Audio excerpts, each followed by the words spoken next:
เฮาทั้งหลายจังว่ามีบุญมันมาจากขันแล้วหนีจากนรกพ้นนรกพ้นเปรตพ้นอสุรกายพ้นสัตว์เดรัจฉานได้มาเป็นคนยกระดับจากคนมาเป็นมนุษย์มีศีลมีธรรมเข้าใจในเรื่องเล่าของชีวิตแก้วแหวนเงินทองเฮาก็หาอยู่ประกอบสัมมาอาชีพเลี้ยงปากเลี้ยงท้องเลี้ยงลูกเลี้ยงหลานอยู่2 มื้อ 3 มื้อที่เฮามาอยู่ในสวนธรรมเนี่ยขันไปค้าไปขายเด้มันสิได้จักบาทผู้บางคนได้เป็นพันผู้บางคนได้เป็นหมื่นแต่ญาติโยมคิดว่าเอาไว้ซะก่อนแก้วแหวนเงินทองก็มีค่าอยู่มีประโยชน์อยู่แต่มันบ่สู่บุญบ่สู่บุญบ่สู่กุศลบุญกุศลจะเฮ็ดให้เฮาดียิ่งขึ้นไปกว่านี้สูงขึ้นไปกว่านี้บุญเป็นที่เพิงปุญญานิปะละโลกัสสมิงปฏิทาหุนติปานินังเพราะเหตุว่าบุญนั้นเป็นที่พึ่งของสัตว์ทั้งหลายในโลกหน้าพร้อมทั้งโลกต่อไปเพิงได้ตั้งแต่วินาทีนี้ตั้งแต่วินาทีที่เฮ็ดบุญก็เอากายเอาวาจาเอาใจนี่เฮ็ดบาปก็เอากายวาจาใจนี่เฮ็ดบาปเฮ็ดให้เกิดความทุกข์เกิดความเดือดร้อนคันแม่นเฮ็ดบาปดูๆเฮ็ดบาปบ่อยๆเฮ็ดบาปหลายๆถึงในขณะที่เฮ็ดมันสิม่วนมันสิสะใจก็ตามแต่จักมื้อหนึ่งเวลาหนึ่งมันจะเดือดร้อนในข้าวที่มันลุ่มหลงมันก็บ่ย้านหยังดอกอย่างคนไปรักของเขาคนฆ่าเขาเนี่ยฆ่าสัตว์ลักทรัพย์ประพฤติผิดในกามล่วงเกินลูกหลานสามีภรรยาผู้อื่นนอกใจผัวเมียเจ้าของก็แล้วแต่ขี่ตัวใส่ลายป้ายสียุโยงให้แตกเหล่าสามัคคีตอนเฮ็ดตอนทำตอนกำลังมั่วเมาอยู่นี่ก็บ่ย้านหยังก็เกิดว่ามันบ่มีผลแต่บัดฮอดเวลาหนึ่งมันจะเกิดความเศร้าหมองเกิดความย้านแต่มาว่าทุกคนเนี่ยแม่นสิปากคำเว้ายืนยันนักแน่นว่าบ่เชื่อดอกว่าบาปมีบุญมีชาติหน้าชาติก่อนนรกสวรรค์บ่มีดอกนั่นก็เว้าแต่ปากซ่อมมึงโหลดคันมีคนแนวนั้นอยู่ไกลเฮาปากว่าบ่ย้านแต่ว่าใจส่วนลึกเนี่ยมันยังมีอยู่วันๆอยู่คือกันบัดยามเจ็บยามไข้ยามที่บาปกรรมมันตามท่านตกทุกข์ได้ยากลำบากลำบนตอนนั้นสิกระวนกระวายเป็นทุกข์ตั้งแต่ยังมีชีวิตอยู่แต่ขันคนที่เชื่อมั่นอยู่แล้วว่าบาปมีบุญมีชาติหน้าชาติก่อนนรกสวรรค์มีขันเผลอไปเฮ็ดบาปปั๊บด้วยความคิดไม่ออกนี่เคยเป็นคิดบ่ดีบ่งามกับพ่อกับแม่กับครูบาอาจารย์พาสององค์เจ้าเพียงแค่ความคิดแวบนิดเดียวเศร้าหมองเดือดร้อนทันทีเห็นบ่บ่ได้โดนเลยเด้อากาลิโกเลยเด้เกิดทุกข์เกิดเดือดร้อนทันทีบาปคือความทุกข์คือเครื่องเดือดร้อนในปัจจุบันส่งผลไปเรื่อยๆขันกำลังบาปมันแห้งมันยังส่งผลอยู่เจ็บไข้ไก่ล้มไก่ตายมันก็หลอกล้อนผ้าจิตตกไปสู่อบายนักสุดลงสู่นรก เบาลงมาเป็นเปรตอสุรกายเบาอีกเป็นสัตว์เดรัจฉานใส่บาปใส่กรรมอยู่นั่นเบาบางแล้วเมื่อเวลากลับมาเกิดเป็นคนอีกเถื่อเศษบาปตามมาพิการหูหนวกตั้งแต่เกิดผู้บางคนตาบอดตั้งแต่เกิดผู้บางคนอวัยวะบ่สมส่วนผู้บางคนอวัยวะครบคือหมูตีนครบมือครบแข้งขาครบแต่ว่าขี้ลายโยมว่ามันถูกซ้ำใดเห็นหมูเขางามเจ้าของก็นั่งเศร้าซองก็โจกงามเลยจะเป็นอุกจะเป็นอังลังเถื่อก็หน้าตาดีดีแต่พิการมันมีแนวเหตุให้กลุ่มใจทุกข์ใจอยู่หั่นบ้านเมืองเขามีมือ10 นิ้วมือ10 นิ้วเจ้าของพันมี9เป็นตะยูว่าบัดนี้ไหว้พระย่ามใดก็จักสิเสียงจักสิเฮ็ดจังได๋ขาดก็บ่ดีคันเกินมา11 นิ้วแล้วบัดนี้สิ่งเหล่านี้เป็นผลของบาปที่ตามมาเล็กๆนะคำแม่นว่าอวัยวะก็คือหมู่อยู่หน้าตาก็พอไปวัดไปว่าก็บ่พอสิอายคนปานใดแต่ว่าทุกข์ล่ะเฮ็ดเวียกปานไฟไหม้มือไหม้ตีนคำบ่ได้ยืนขึ้นบ่ได้อยู่แต่บ่พออยู่พอกินจักเถื่อเอาหาอีกแนวนึงดีล่ะพ่ออยู่พ่อกินหน้าตาก็พ่อไปวัดไปว่าแต่ว่าได้ผัวขี่เหล่าเป็นจังไดคันสิป้ามันก็หักอยู่ได้เมียปล่อยเก่งบัดนี้เป็นจังไดเจ้าพ่ออยู่บ่บัดนี้ก็ยังว่าคู่กรรมคู่เวรเอาให้อีกก็ได้ผัวก็ดีดีเมียก็ดีดีบอกกันอ้อมแอมปานเทวดาแต่ว่าลูกปานผีบัดนี้ผ่านมันอย่างเดียวนอนก็บ่หลับกลางเว้นก็เป็นทุกข์กลางคืนก็เป็นทุกข์คิดอยากแต่น้ำลูกชายก็พอแห้งแล้วลูกสาวก็พอแห้งแล้วนั่นคือผลบาปแต่บุญล่ะบุญเป็นสื่อของความสุขเป็นสื่อของความดีความงามนำมาซึ่งความเจริญในขณะที่เฮ็ดปั๊บเฮ็ดบาปก็เอากายวาจาใจเฮ็ดบุญก็เอากายเอาวาจาใจนี่เฮ็ดแต่ว่าบุญเฮ็ดแล้วมีความสุขบ่ต้องรอชาติหน้ายังไม่ออกมาในสวนธรรมกราบพระปั๊บบ่แม่นกราบตามธรรมเนียมเนี่ยกราบด้วยความเข้าใจว่าเฮากราบพระรัตนตรัยพระพุทธเจ้าพระธรรมพระสงฆ์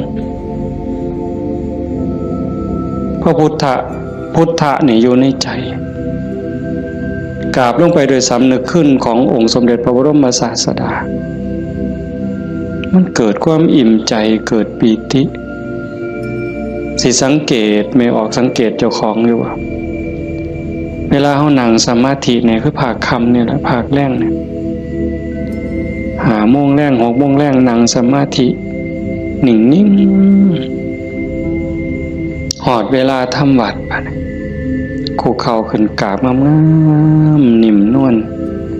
คือกราบไปบนหลังพระบาทของพระพุทธเจ้ากราบลงไปบนหลังตีนเอาภาษาเฮาเอาหน้าผากแตะลงไปบนหลังตีนของพระพุทธเจ้ากราบ3 เทื่อแล้วเงยขึ้นประนมมืออะระหังสัมมาสัมพุทโธภะคะวาพระผู้มีพระภาคเจ้าเป็นพระอรหันต์ดับเพลิงกิเลสเพลิงทุกข์สิ้นเชิงตรัสรู้ชอบได้โดย พระองค์เองโอ้สำนี่มันอิ่มน้ำตาไหลอ่อนซ่อนเจ้าของอิ่มใจภูมิใจเด้ทั้งเถื่อเฮาบ่ต้องเว้าคิดซื่อๆนั่งสมาธินิ่งๆทบทวนพระพุทธเจ้าเพิ่นเป็นไผมาจากไสเฮ็ดจังได๋ได้เป็นพระพุทธเจ้าบุกบั่นฝ่าฟันเสียสละหยังมาแน่กลัวได้เป็นพระพุทธเจ้าพอได้เป็นพระพุทธเจ้าแล้วขนขวายในการบอกการสอนการแนะการนำพระมหากรุณาธิคุณที่ยิ่งใหญ่หวังให้สรรพสัตว์ทั้งหลายพ้นไปจากความทุกข์พ้นไปจากการเกิดการแก่การเจ็บการตายพอพระองค์เห็นว่าวัฏฏะสงสารนี้หาความปลอดภัยอีหยังบ่ได้เทศบุญบักใหญ่หลวงตกนรกก็มีเฮ็ดดีมาตลอดชีวิตพลาดนิดเดียวล่วงลงสู่อบายก็บ่อึดแม่นสิเกิดมาเป็นคนดีแล้วงามแล้วร่ำรวยเฉลียวฉลาดมียศถาบรรดาศักดิ์แล้วแต่ความทุกข์ก็บ่เคยห่างหายไปจากคนเกิดเป็นทุกข์โยมกระทบทวนเห็นเกิดในท้องแม่9 เดือน10 เดือนพัฒนาการเฮานางคดจ้องของอยู่ในท้องแม่มือคลอดแม่ก็เกือบตายทั้งเธอก็ตายอีหลีแม่ก็ห้องโฮโพสังกาหมดลูกหลุดออกมาสลบเลยลูกพ้นออกมาปั๊บก็หายกากหลด100%เต็มหมดสุคนทุกข์เลยเกิดมาทุกข์แก่ก็ทุกข์หูจักสุคนละนั่งอยู่นี่เจ็บแขวเจ็บข้างเจ็บแข้งเจ็บขาปวดหลังปวดแอวเคยหมดสุคนนะหัวงอกตั้งแต่หัวงอกก็คือมันบ่เจ็บบ่ปวดก็ทุกข์เว้ยไม่ออกเป็นเลยว่ะส่องกระจกเห็นผมงอกนี่ถอนปั๊บหลดย่านเข้าว่าเจ้าของเฒ่าเห็นบ่อายุ40คนเขาเอิ้นแม่ใหญ่ได้งวกปั๊บตาเขียวปื้อเลยเด้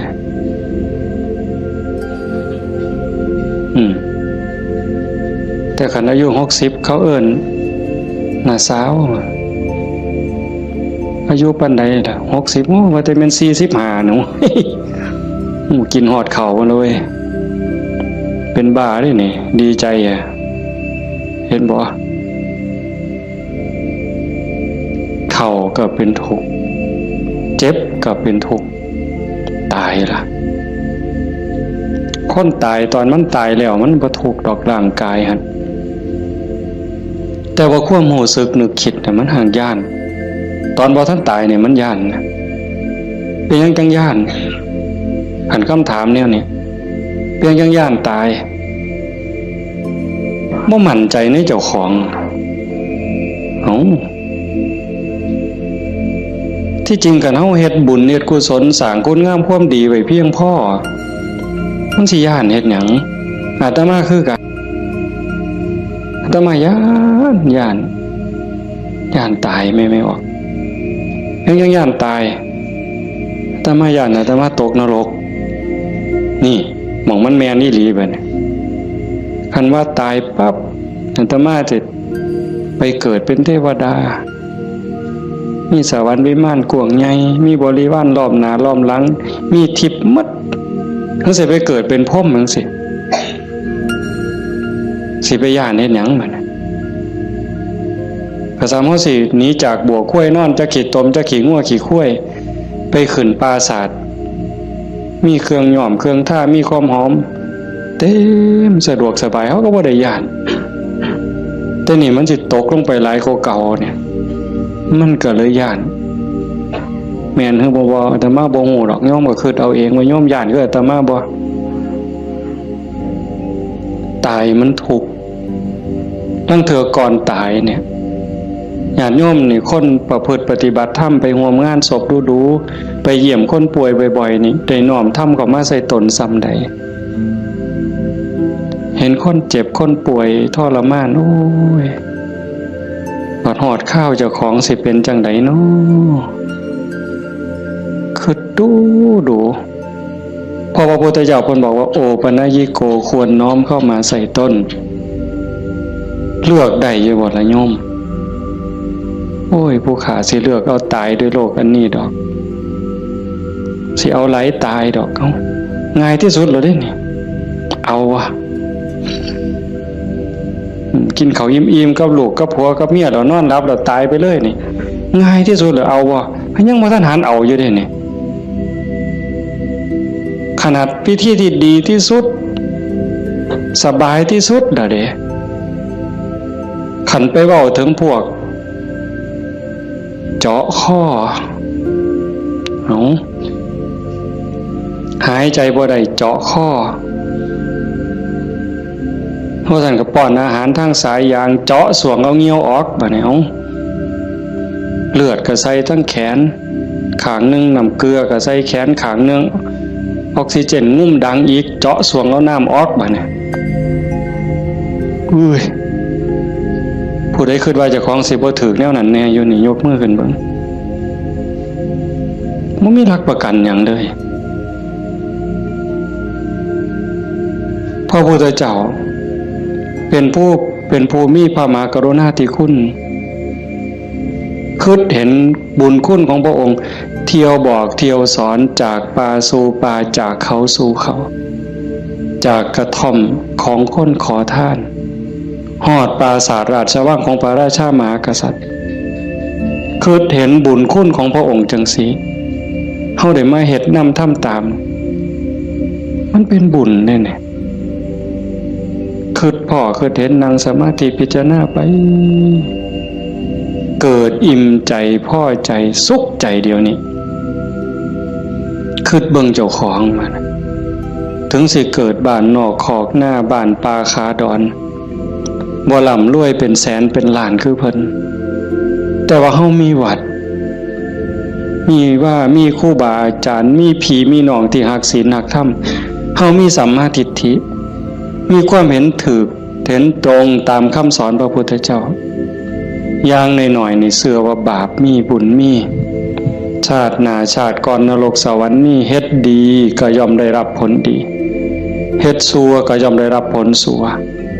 พระพุทธศาสนาสอนเรื่องเหตุเรื่องปัจจัยเพราะสิ่งนี้มีสิ่งนี้จึงมี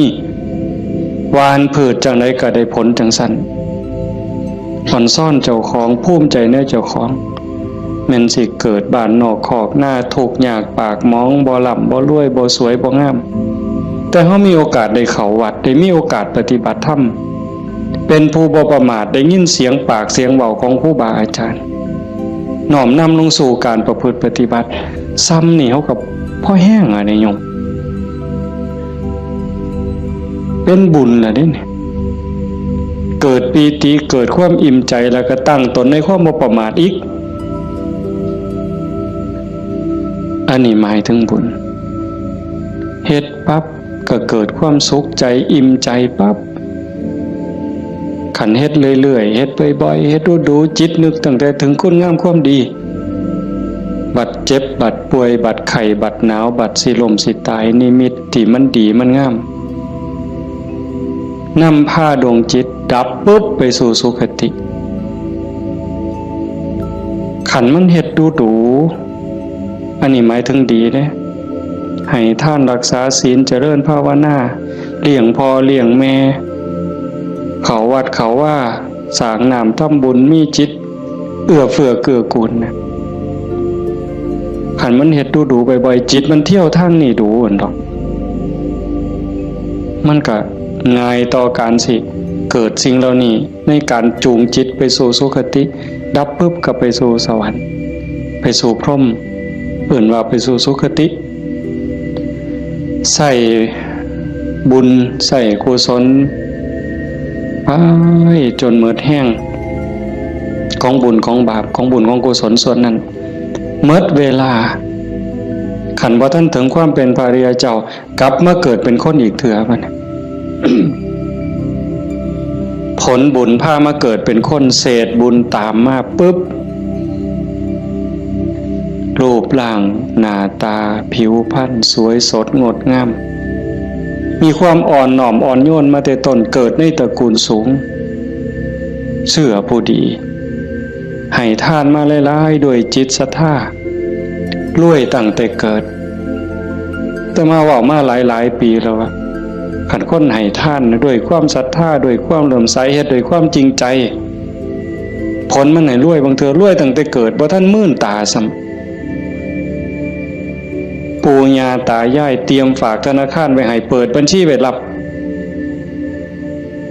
เป็น100 ล้านพันล้านล่ะเห็นบ่ล่ะนั่นคืออานิสงส์ของศีลของทานของบุญของกุศลสวยรวยสวยผอมงามผอมรวยผอมฉลาดผอมโรคภัยไข้เจ็บหน่อยอายุยืนมีคนเคารพนับหน้าถือตาเว้าหยังคนก็เชื่อถอยฟังคำผู้ใดบ่อยากได้เนี่ยก็ 100% ทุกคนอยากได้แต่ว่าอยากซื่อๆมันบ่ได้แบบนั้นต้องเฮ็ดต้องสร้างเหตุปัจจัยแต่ว่าคนไทยในปัจจุบันเนี่ยตมาว่าก็กำลังหลงทางไปไกลคือกัน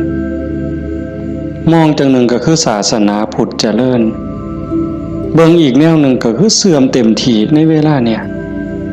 นี่คือชุมนุมชนของเฮาในกลุ่มเฮาเนี่ยคือเจริญอยู่แต่ว่าอีกกลุ่มหนึ่งมันอาศัยพุทธศาสนาติดยี่ห้อพุทธศาสนาแต่ว่าเนื้อในแกะกล่องเปิดขวดกินเข้าไปมันบ่แม่นบ่อยากเว้าหลายปานใดดอกเรื่องหมู่นี้แต่มันต้องเถือกับเป็นตะเว้าอ่อนวอนบวงสรวงพิธีกรรมเนี่ยมันออกนอกทางมัดนิยมคันมันสิง่ายปานนี้พระพุทธเจ้าสิมานั่งเฮ็ดหยังสิสอนเฮาให้ฝึกให้ฝนให้เพียรเฮ็ดหยังครูบาอาจารย์หลวงปู่หมั่นหลวงปู่ชาเอาชีวิตเกือบบ่รอดก็สั่นก็ครึ่งฝ่ายแล้วก็มาผูกหัวเจ้าของก็สวดซะทีล่ะอิติปิโส1,800,000ก็เลยตัวให้มันหอเวินกิเลสคูโคบเอาโลดติล่ะมันแม่นบ่ล่ะกระแสนี่กำลังแห้งไม่ออกกระแสนี่กำลังหลายนั่งเถื่อกับเงินนี่เป็นตัวตั้งบ่ได้ตั้งใจดอกแต่ขี่รถมาได้ยินไหมเปิดวิทยุฟังแถวนี่ล่ะวิทยุแถวนี่ล่ะหมดน้ำกันนี่ล่ะเนาะพอมันได้เงินหลายบางมื้อวันที่2บ่อาจจะมาไปเทศงานนึง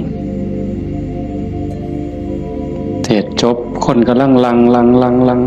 มาอันนี้มือสาวมือรุ่นเลยก็เลยถามประธานงานเขาก็บ่ฮู้ดอกว่าท่านเข้าใจว่ามันเป็นแนวใดนะถามว่าเป็นจังได๋งานเรียบร้อยดีอยู่บ่เรียบร้อยอยู่ค่าน้อยเพิ่นว่าอุ้ยได้เงิน800,000กว่าเพิ่นว่าสาธุว่ะงานขึ้นเดียวง่ายๆแจกไม่หีบกันหมดขึ้นเนี่ยอยากขอหมดไว้ก็ออกแบ่งใหญ่ๆถ้ามาเชื่อว่าพระพุทธเจ้าบ่สอนแล้วก็บ่ได้พาเฮ็ดแนวนั้นแต่แนวจังซี่นี่ไม่ออกบ่ออกนอกจากเป็นบุญเป็นกุศลเด้เฮามาเฮ็ดในมื้อนี้เวลานี้เด้นอกจากมาสร้างบุญแล้วมาหาที่เพิงสำหรับดวงจิตดวงวิญญาณเจ้าของแล้วชีวิตมันมีกายกับใจอย่างว่าร่างกายประกอบด้วยดินน้ำลมไฟเหมือนเวลามันก็แตกสลายดินขึ้นดินน้ำขึ้นน้ำลมขึ้นลมไฟขึ้นไฟแต่กระแสจิตกระแสใจกระแสวิญญาณเดินทางต่อหอบบุญหอบบาปไปขันดวงจิตดวงใจดวงใดได้รับการพัฒนานอกจากบุญแล้วพัฒนาคือมันเฮ็ดให้เกิดให้มียกระดับเจ้าของสูงขึ้น สูงขึ้นจากอำนาจการบีบคั้นกดขี่ข่มเหงของกิเลสคือความโลภความโกรธความหลงจิตดวงนั้นเบายิ่งเบายิ่งละเอียดยิ่งสูงใกล้พระพุทธเจ้าไปเรื่อยๆเรื่อยๆเรื่อยๆขันใจต่ำก็หมายความว่ากิเลสถมมันหลายใจสูงกิเลสติดหน่อยขันสูงที่สุดกิเลสเกาะบ่ได้ก็เป็นอิสระจากกิเลสไปเข้ามาเดินจงกรมมานั่งสมาธิสวดมนต์ฟังเทศน์ฟังธรรมก็เพื่อสิซักฟอกจิตใจเจ้าของการฟังธรรมนี่ก็เป็นตนหนึ่งเฮ็ดให้เฮาได้เกิด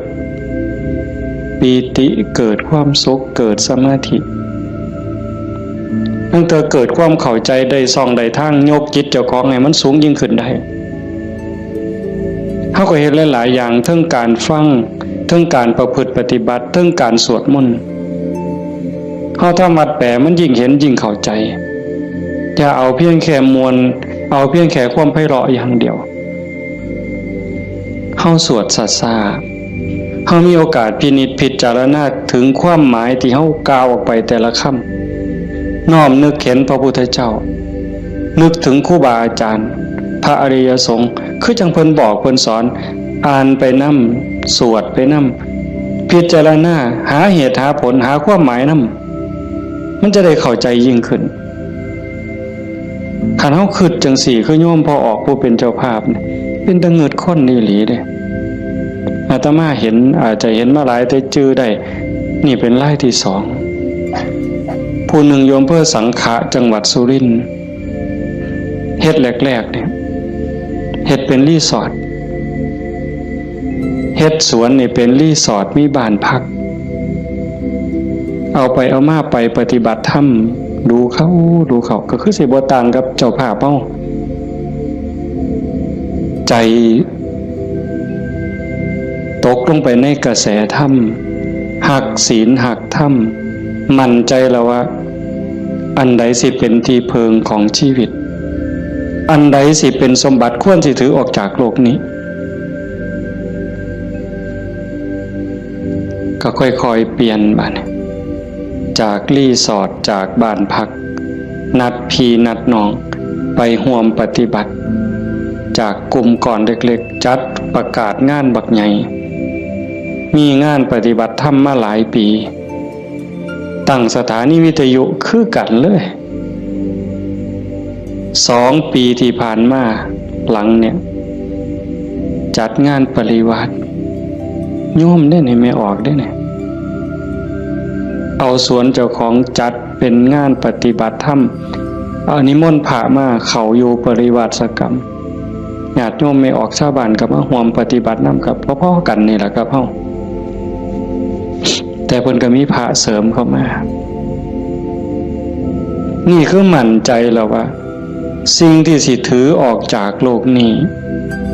นอกจากบุญกุศลคุณงามความดียังมีโอกาสได้คัดเกลาจิตใจยกระดับจิตวิญญาณเจ้าของให้สูงขึ้น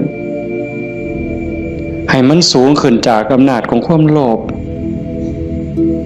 ความโกรธความหลง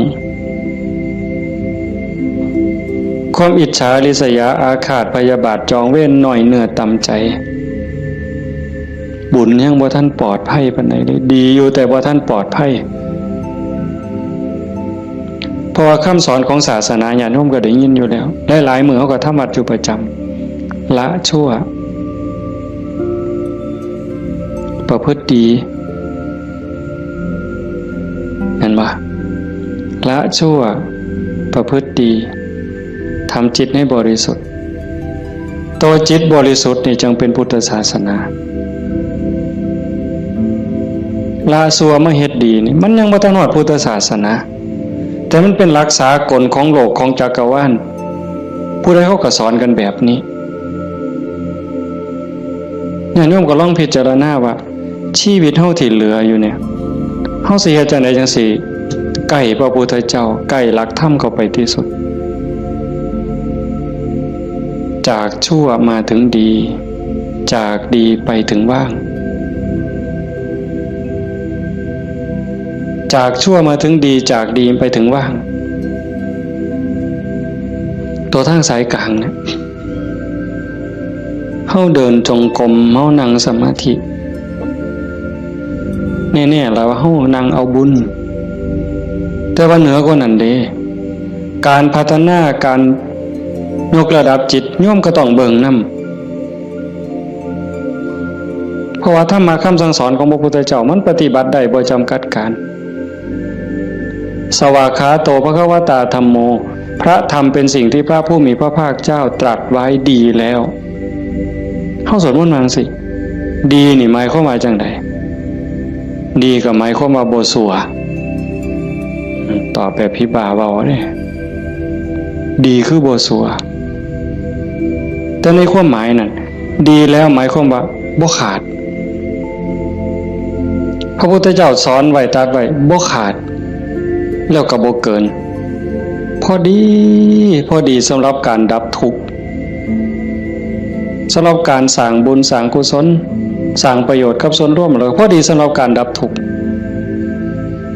บ่ต้องเติมเข้าไปอีกแต่ก็บ่ต้องเอาออกคำสอนเนี่ยบ่ต้องเอามาเติมคันพวกมาเติมกลายเป็นสัตว์ทำปฏิรูปเป็นของปลอมไปมองศาสนาสิฟันเฟื่อนมองเฮาสิหลงทางเสียเวลาของชีวิตเฮ็ดไปก็เสียเงินเปล่าเสียเวลาเปล่านั่นคือมันเป็นสัตว์ธรรมปฏิรูปเป็นของเกินเป็นของไร้สาระแต่ว่าตื่มเข้ามายัดใส่พระโอษฐ์ของพระองค์ว่าอันนี้พระพุทธเจ้าตรัสนี่คือเหตุการณ์หลายๆอย่างอยู่ในเวลานี่ในสังคมชาวพุทธเฮาบ่ขาดแล้วก็บ่เกินสวากขาโตภควตาธัมโมพระธรรมเป็นสิ่งที่พระผู้มีพระภาคเจ้าตรัสไว้ง่ายแล้วนอกจากดีแล้วก็ง่ายนำเพียงจังว่าง่ายเป็นเหมือนกับเปิดของที่ปิดของที่ถูกปิดอันไหนเป็นคนปิดความบ่ฮู้อวิชชาความบ่ฮู้โมหะความหลงความมืดมันครอบงำจิตใจของเราสัตว์มาชั่วอนันตกาลจนเจ้าชายสิทธัตถะเสด็จออกบวชบำเพ็ญเพียรบารมีได้ตรัสรู้ใต้ต้นพระศรีมหาโพธิ์ก่อนพุทธศักราช45ปีนั้นจังเปิดขึ้นมาได้นักบวชก่อนพระองค์เฮาสินับหลายปานใดเป็นหมื่นองค์หมื่นศาสดาหมื่นครูอาจารย์ที่แสวงหาแต่ว่าบ่มีผู้ใดพ่อเปิดบ่ออกบุญบารมีบ่ถึงแต่เจ้าชายสิทธัตถะบำเพ็ญบารมี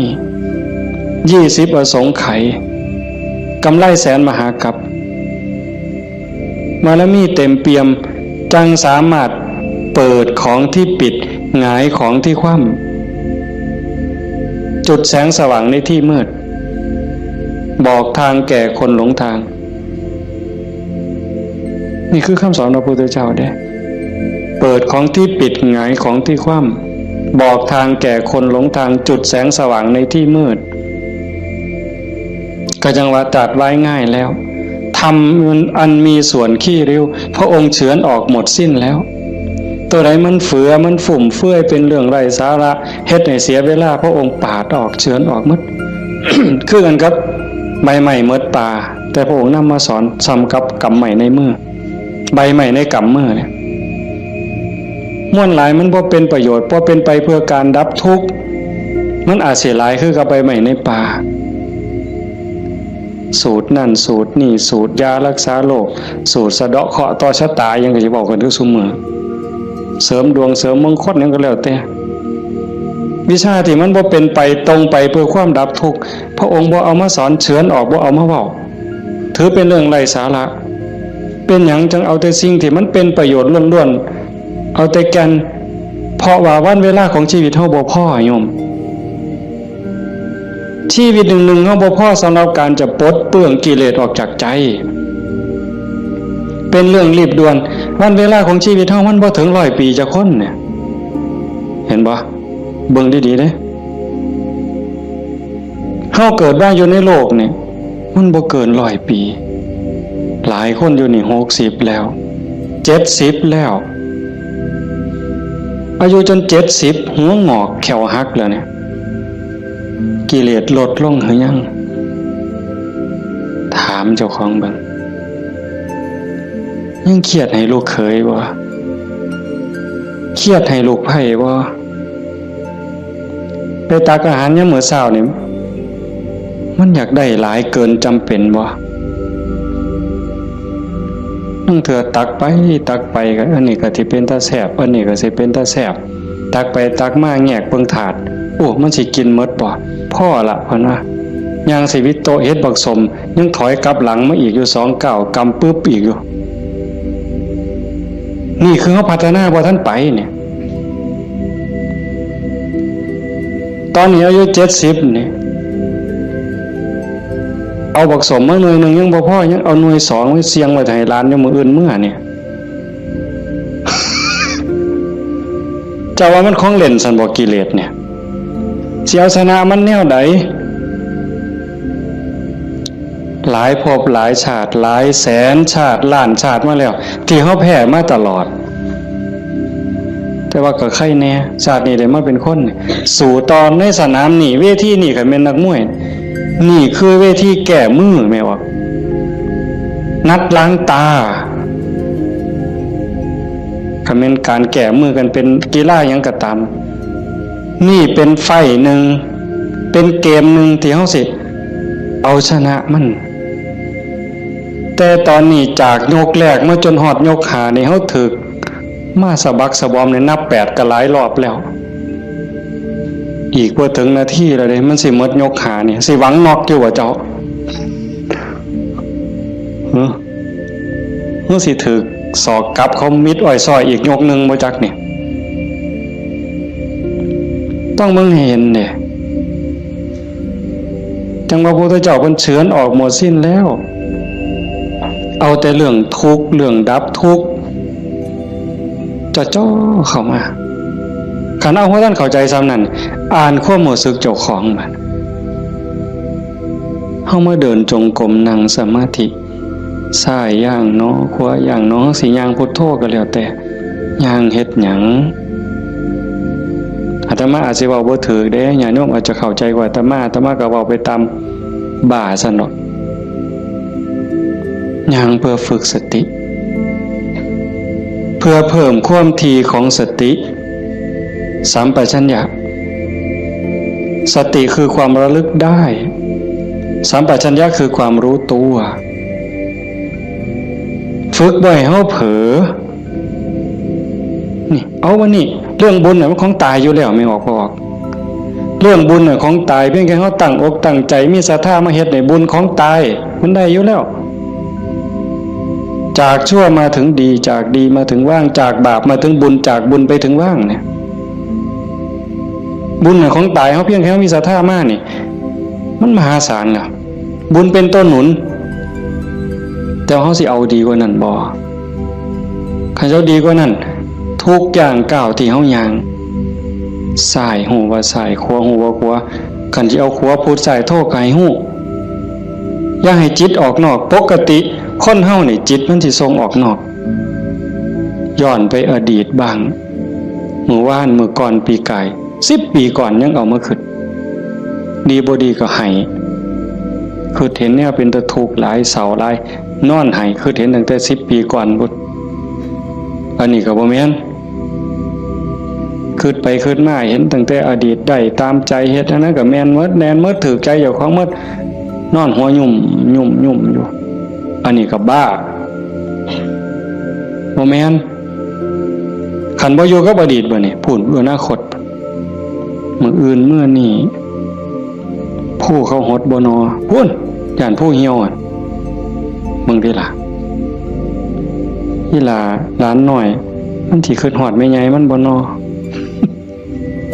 ไปดอกเด้อันนั้นอันนี้มันสิได้เป็นจังซี่บ่เกิดความวิตกกังวลไปข้างหน้าอันนี้ก็บ่แม่นการประพฤติปฏิบัติพระพุทธเจ้าเพิ่นบอกให้อยู่ในปัจจุบันอดีตก็ละไปแล้วอนาคตก็ยังไม่มา ให้อยู่กับปัจจุบันที่เฮาพุทโธนี่คือเห็นปัจจุบันหายใจเข้าพุทนี่เห็นปัจจุบันโธออกนี่เห็นปัจจุบันนี่เมื่อมีสติอยู่กับปัจจุบันอันนี้เป็นเครื่องฝึกเป็นเครื่องมือในการฝึกจิตที่มันเคยวอกแวกไปอดีตแน่อนาคตแน่บ่นิ่งแน่เพราะเฮาจับไว้กับอารมณ์พระกรรมฐานผู้บางคนก็ท้องพองท้องยุบหนอพองหนอพุทโธคือลมหายใจซื่อๆเอามันมาจับไว้นี่จิตมันก็ค่อยนิ่งเข้ากันเฮาบ่ลดละความเพียรคันจะว่าถึงสติเป็นคือกับหัวสติเตสังนิวารนังสติเป็นเครื่องกั้นหยังกั้นกิเลสคือความเศร้าหมองคือความมืดความเศร้าหมองแห่งจิตแห่งใจบ่ให้มันมาท่วมทับจิตก็คือฝึกจังซี่คันสมมุติว่าสติเป็นเครื่องหัวเป็นหลักหัวมื้อนึงคือหอดพุทโธเทื่อนึงขาดบ่เนี่ยเมื่อมือคือหอดพุทโธได้เทื่อนึง2เทื่อ10เทื่อ100เทื่อก็ยังว่าห่างคันมันเป็นหลักหัวนี่ลมหอดสร้างคันสมมุติว่าเฮ็ดไร่เฮ็ดนานี่บ่ว่าแต่งัวเขาสิมากินดอกกล้วยสิมากินดอกลมหอดสร้างหัวมันห่างนั่นแหละมื้อนี้เฮาฝึกดูๆมาเพียรปฏิบัตินี่ฝังหลักทีเขาแต่ก่อนมันห่างเป็น 2-3 เมตรสร้างเขาได้มื้อนี้ปักเขาไปกลางกึบเหลืออยู่เมตรครึ่งสร้างเขาบ่ล้มเนี่ยแต่ว่ากล้วยเขาได้เด้ฝึกเขาไปอีกเพี้ยนไปอีกพยายามเขาไปอีกฟักกึกเขาไปอีกจากเม็ดเคิงเหลือ75เส้นจบคุ้ยเขาบ่ได้งัวเขาบ่ได้แต่ว่าหมูอาจสิเขาได้นี่ดุดมุนได้เสียบเขากลางกึดเหลือ30กว่าเส้นหมูเขาบ่ได้แต่หมาเขาได้มันเพี้ยนเขาไปอีกซับเขากลางจาก30กว่าเหลืออยู่20 15ขึ้นไปหา20เสียบเข้าไปอีกเหลืออยู่10กว่าเส้นบัดแล้วไก่ก็เขาบ่ได้เสียบเข้าไปอีกไก่เขาบ่ได้กบอาจสิเขาได้ที่เขาอีกกบเขาบ่ได้เขียดโม่เขาได้ที่เขาอีกเขียดโม่เขาบ่ได้เขาได้แต่เขียดแค่หน้าสติเฮาคือกันสติสัมปชัญญะฝึกบ่อยๆฝึกดูๆเห็นดูๆหูดูๆมันก็จะเป็นความชำนิชำนาญความระลึกรู้ระลึกเห็นบ่อยๆเกิดขึ้นอยู่ในปัจจุบันบ่อยๆบ่ได้แวบไปสู่อดีตบ่ได้แวบไปสู่อนาคตเกิดความตั้งมั่นเกิดความมั่นคงสติสัมปชัญญะสมาธิความตั้งมั่นได้บัดสมาธิคือความตั้งมั่นแห่งจิตบ่วอกแวกปัญญารอบรู้ในกองสังขารที่มันมาหลอกจิตสังขารกลางกายก็อีกอย่างนึงสังขารคือจิตใจก็อีกอย่างนึงกายนั่งนิ่งแต่ว่าจิตมันคิดไปทั่วทิศทั่วแดนในเมื่อหูจักเรื่อยๆหูจักบ่อยๆพยายามผูกมันไว้คอยตะล่อมจิตมันคือลิงเพิ่นยังว่าผูกไว้คือผูกลิงใส่หลักสติเป็นเหมือนกับเชือกองค์ภาวนาเป็นคือกับหลักมันสิดื้อปานใดลิงมันดื้อไปโลดมันไปบ่ได้จักหน่อยมันก็ล่ามันก็ซ่าลงจักหน่อยก็นั่งจิตเฮาคือกันเฮาบ่เครียดดอกมันไปก็ปล่อยมันไประลึกได้ปั๊บก็กลับมาใหม่ระลึกได้ปั๊บกลับมาใหม่ดูเขามันก็มีทางมันก็เป็นความชินของมันอยู่จักหน่อยก็นิ่งได้พอแต่มันนิ่งมันอิ่มแน่ไม่ออกก็สิเคยเห็นหลายคนนั่นล่ะเก่งกว่าแต่มาล่ะนั่งอยู่นี่ซ่อมเบิ่งเนี่ยเกิดความอิ่มใจสุขใจคันเฮ็ดดูบ่อยๆอย่างเฮาเบิ่งท้องพองท้องยุบเห็นคัก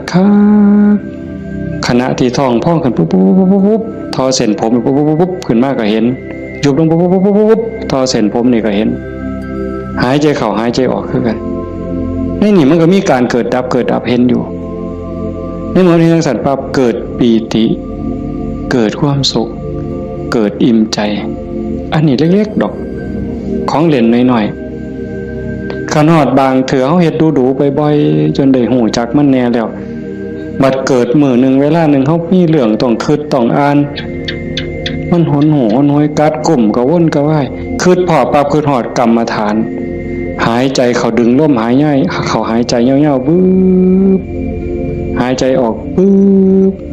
เย็นว่าขนลุกวืบโล่งอันนี้ก็มีก็เป็นบอนพักอีกอันนึง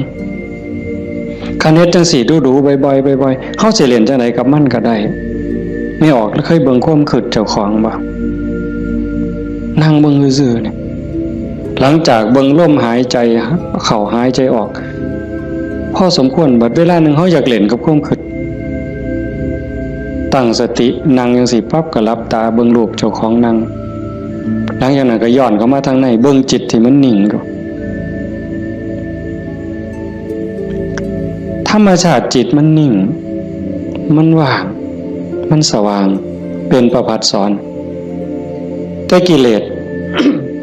ความโลภความโกรธความหลงนั้นมันเป็นแขกมาเยี่ยมมาเยือนชั่วคู่ชั่วข้าวเยี่ยมแล้วก็ไปเยี่ยมแล้วก็ไปแต่ว่าเฮาขาดสติบ่นี่มันเยี่ยมตลอดเวลามาทางตาแน่ทางหูแน่ทางจมูกแน่ทางลิ้นแน่ทางกายแน่รับหูรับตาไว้ก็มาทางใจคิดอยู่ตลอดนี่คือแขกในเมื่อแขกมาเยี่ยมดูจิตใจอ่อนล้าเจ้าของบ้านบ่ได้พักข้าแต่ตอนรับแขก ไม่ว่าเคยเป็นบ่ล่ะสมมุติว่าเป็นเฮาเนี่ยนะเดี๋ยวกับผู้นั้นมาผู้นี้มาต้อนรับอยู่หมดมื้อหมดเว้นหาข้าวหาน้ำมาอยู่ให้กินคอยเว้าคอยจาทักทายปราศัยเมื่อยเนี่ยคนบ่ได้พักก็เมื่อยก็ล้าใจบ่ได้พักก็คือกันเดี๋ยวก็โลภเดี๋ยวก็โกรธเดี๋ยวก็หลงเดี๋ยวก็ฮักเดี๋ยวก็ซังเดี๋ยวก็ย่านอยู่หั่นแต่คันเราได้เฮ็ดสมาธิได้ภาวนาจิตมันได้พักเป็นพักเกิดความหนักแน่นมั่นคงเด้เวลาที่จิตเฮามีสมาธิเกิดความหนักแน่นมันบ่เป็นสมาธิแบบที่เฮาเว้าถึงกันจนว่านิ่งสว่างดับไปเป็นชั่วโมง2ชั่วโมงเป็นมื้อเป็นเว้นก็สร้างเพียงแค่เฮาเห็นลมเข้าลมออกเนี่ยคือเห็นพุทโธติดต่อกันจัก5นาที10นาทีมันมีแห้งเด้ไม่ออกหลายคนเป็นอยู่มั้งเห็นพุทโธลมเข้าก็พูดลมออกก็โธต่อกันจัก5นาที10นาทีนี่มันเกิดความมั่นคงในใจใครแม่นกกเสานี่ก็ซ้ำเสาปูนแล้วอยู่บ่ติงเด้จิตใจบ่หวั่นไหวนักแน่นมั่นคงโยกบ่ได้เห็นบ่เจ้าขันไปกว่านั้นบัดน่ะอ่านเบิ่งความคิดปั๊บหูปั๊บคิดปั๊บหูปั๊บคิดปั๊บหูปั๊บเฮานั่งจังซี่คือกันไม่ออกคันสมมุติว่าเฮาพุทโธแล้วมันมักคิดเอาแนวใหม่เอามึงคิดกูสิเบิ่งบัดนี้บ่พุทโธแล้วเศร้าพุทโธคิดปั๊บหูปั๊บคิดปั๊บหูปั๊บบ่คิดต่อมันเด้บ่คิดซอยมันหูมันซื่อๆมันเศร้าเด้หูปั๊บมันเศร้าเลยเด้มันอยากอายซ้ำกับลูกกับหลานสิไปลักกินของเนี่ยเสียงตาหน่อยเบิ่งหดมือปั๊บโลดเด้เป็นอย่างนั้นเบิ่งความคิดอันนี้ก็ตัวหนึ่งเอาไปเอามาหูขบวนการกันแรกๆตั้งเถอะมันคิดไปแล้วสมมุติคือเขียนหนังสือนี่บออานอบานไม่โทบ้านบออัวบัวออามองามฮอดพุ่นจังคิดออกฮอดม่อมาแล้วโอ้ยคิดไปหยังฮอดพุ่นตั้งสติไหมมันเขียนไหมมันอาจสิฮอดงออาบ่ทันได้ม่อมาฮอดสระปั๊บหูปั๊บคันหูรู้มันสิสั่นเข่าได้บัดแต่คันแรกๆปั๊บมันฮอดงออามองามบ้านบัวงามมันเฮาตั้งสติดีๆเอาก่อนมันมาฮอดม่อมาเนี่ยมันว่าหยังก่อนสระอาก่อนสระอาเด้งองูก่อนงองูเด้ว่าแหวนก่อนว่าแหวนมหาอากาศก่อนมหาอากาศบ่ใบไม้ไล่ถอยกลับมา มาลุ่นไปอีกสั่นเข่าสั่นเข่าสั่นเข่าสั่นเข่าสั่นเข่าคิดปั๊บหูปั๊บคิดปั๊บหูปั๊บการปรุงแต่งของจิตของสังขาร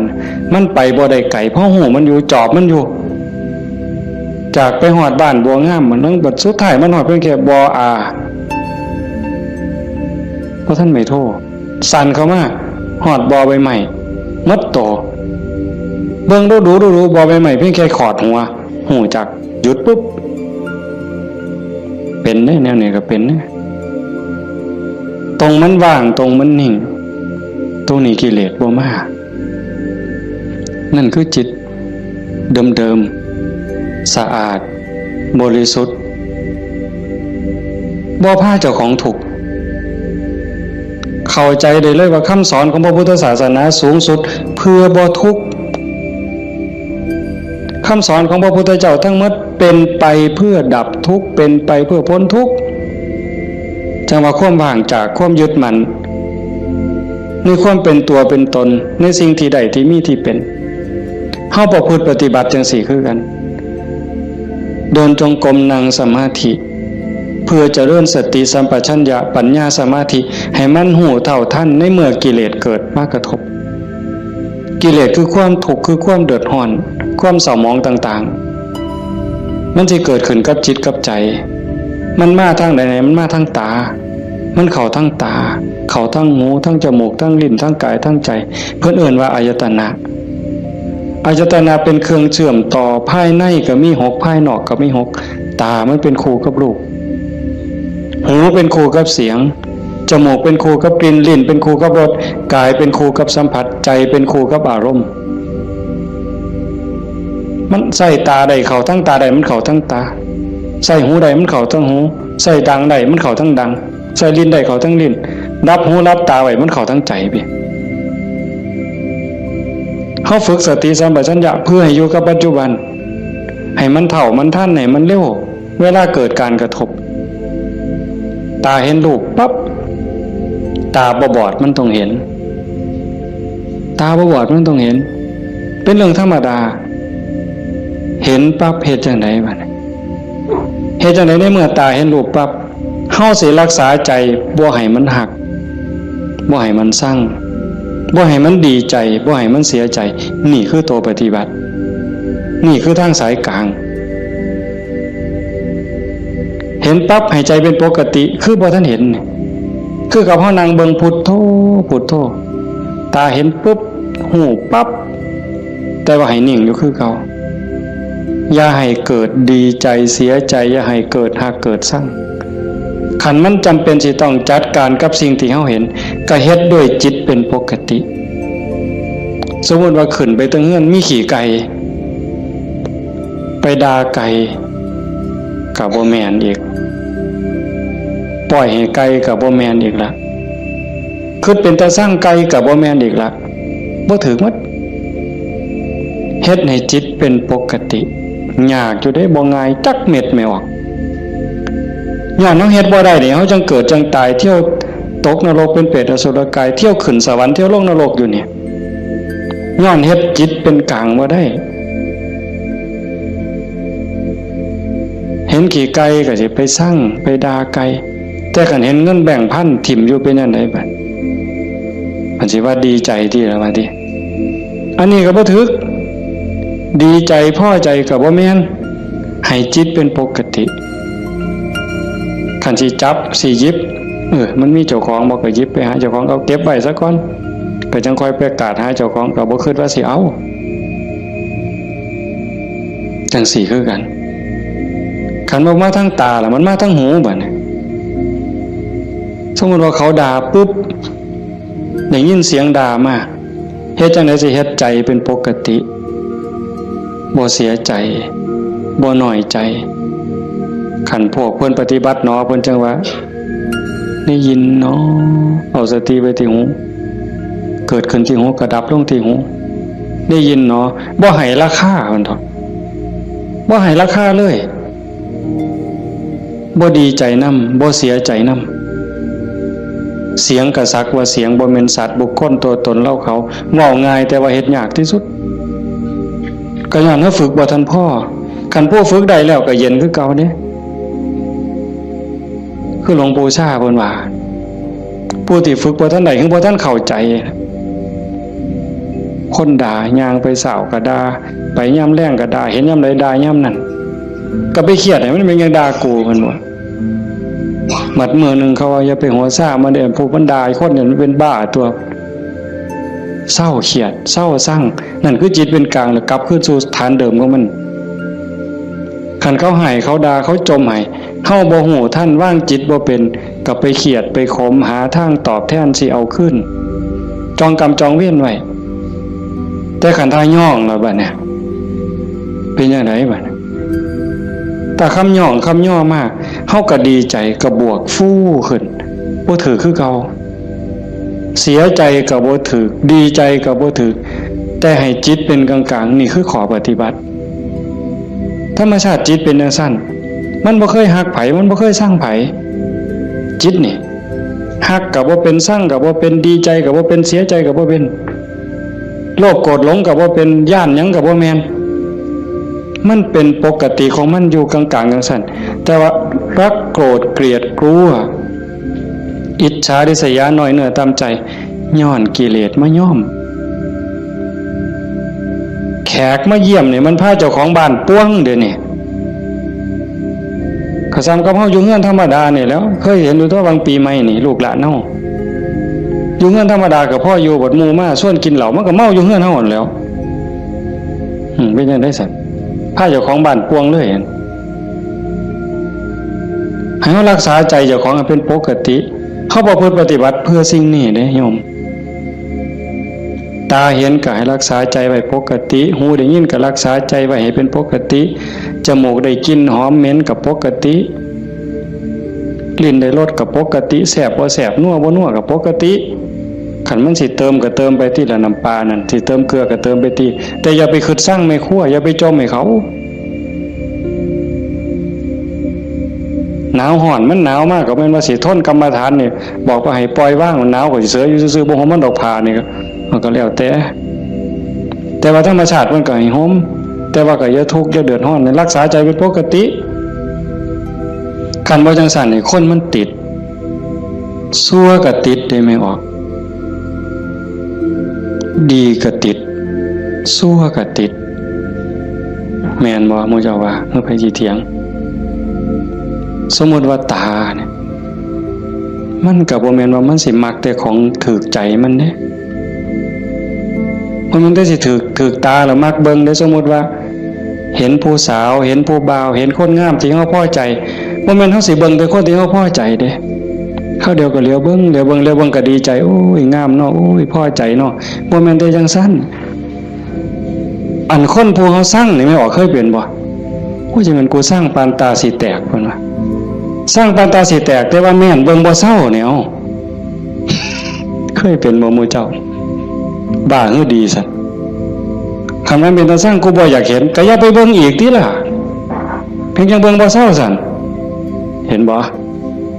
นี่คือมันโง่อาตมาผู้หนึ่งหลังโง่แนวเนี้ยผู้ใดเศร้าโง่เนี่ยสาธุน้ำเด้อว่ามันเป็นตาสร้างยังไปเหลียวเบิ่งดูอยู่เอาดังมาเนี่ยทั้งจมูกเนี่ยกับมันเราคนมักหอมติดหอมอย่างเดียวได้ไม่ออกพระเจ้าเป็นบ่ติดเหม็นไหมปลาแดกไหมปลาแดกเหม็นนี่ฮะว่าปลาแดกหอมเนี่ยตำบักฮวงเขาสีแสบเพราะว่านักกับไปกว่านั้นเล็บตีนสักโอ้ยบ้าคือดีกิ่มเล็บตีนสักออกมาเหม็นแทนที่สีทิมนะดมเว้ยดมตัวนึงกับว่า เด้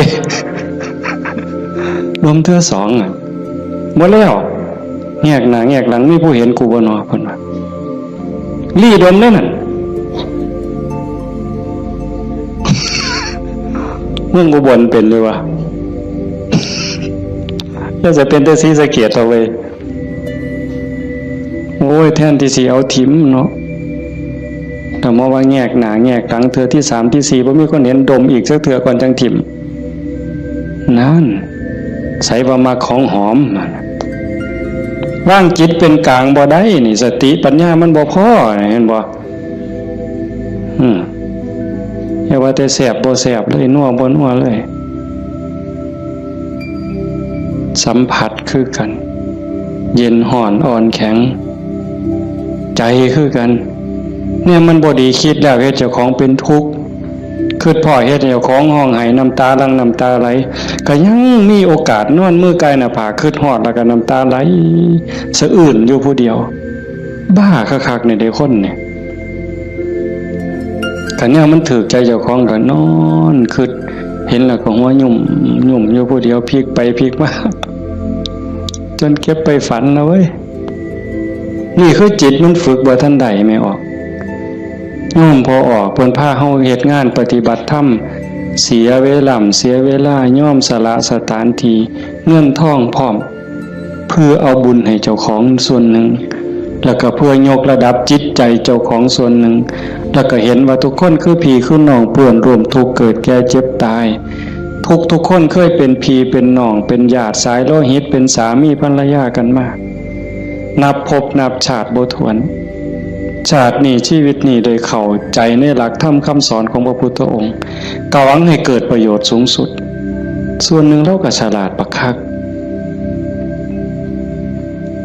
ถ้ามาเสือสู่คนที่นั่งอยู่นี่แบ่งบุญเล่าเด้